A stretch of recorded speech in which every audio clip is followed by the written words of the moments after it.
le bon marchand et ses 3 filles. Il était une fois, dans un village lointain, un riche marchand nommé Mustapha. Il était connu comme l'un des plus riches commerçants du village et avait 3 belles filles, Noura, Salma et Rihab. Chacune de ces filles avait un caractère bien différent. Noura, l'aînée, était très belle et aimait attirer les regards avec son charme. Elle pensait mériter les vêtements et les repas les plus luxueux. Salma, la cadette, était calme et dévouée aux tâches quotidiennes. Elle aimait cuisiner et était considérée comme la ménagère de la maison. Rihab, la Benjamin, était la plus gentille et généreuse, toujours prête à aider son père et connue pour son humilité. Un jour, un malheur inattendu se produisit.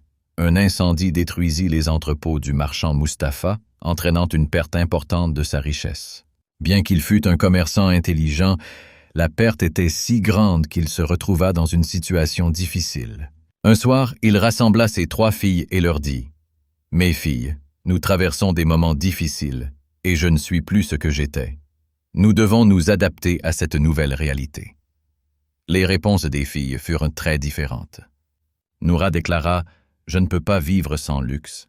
Je veux épouser un homme riche qui pourra me faire oublier cette perte. » Salma, plus pragmatique, répondit « Nous allons nous adapter avec ce que nous avons, et je m'occuperai de la maison. » Quant à Rihab, elle dit à son père « Ne t'inquiète pas, papa, je serai à tes côtés et je t'aiderai comme tu en auras besoin. » Le lendemain, Mustapha alla comme d'habitude dans la forêt pour ramasser du bois et des matériaux à vendre au marché.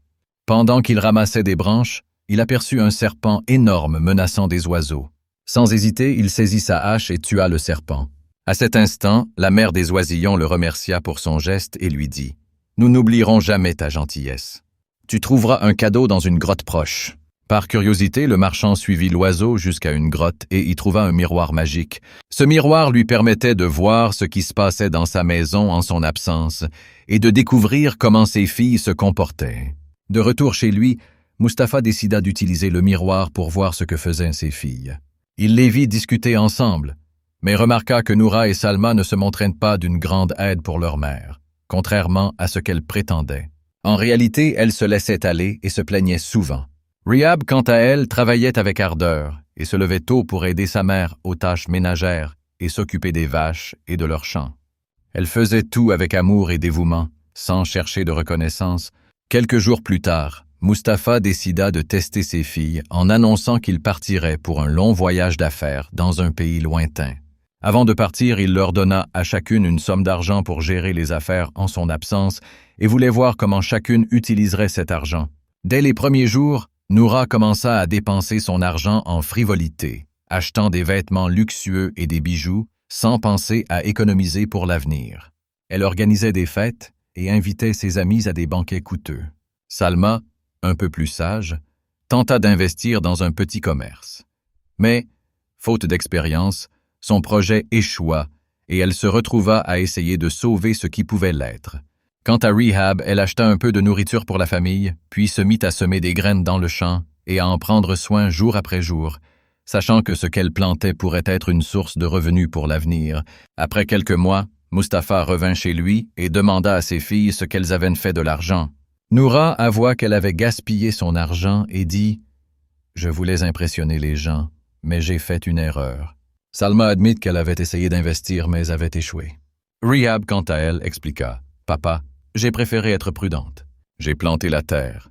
Et aujourd'hui, le champ produit des fruits et des légumes dont nous pouvons vivre. » Mustapha décida alors de léguer son héritage à Rihab, car elle avait fait preuve de sagesse et de réflexion.